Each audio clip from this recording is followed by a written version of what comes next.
Augmentation du nombre de refus d'obtempérer, augmentation des violences physiques en 2025, selon les chiffres du ministère de l'Intérieur, comme en témoigne cette professeure poignardée dans un collège du Var hier et dont nous parlions. Quelle réponse politique? Alexandre Chauveau, accaparé depuis plusieurs mois par le budget, le gouvernement tente toujours de trouver la riposte sur l'insécurité.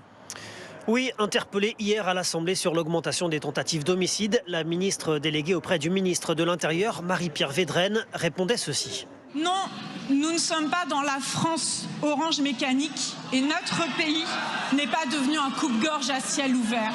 Il faut prendre garde à la manière dont certains ici présentent notre pays. C'était quelques heures à peine avant qu'une professeure de collège subisse une tentative de meurtre à Sanary-sur-Mer, de quoi susciter les critiques de la droite sur une forme d'aveuglement du gouvernement, lequel préfère mettre en avant pour l'instant la baisse des cambriolages ou des vols de voitures. Alors Gérald Darmanin a bien prévu 2 projets de loi pour notamment diminuer les délais de la procédure judiciaire.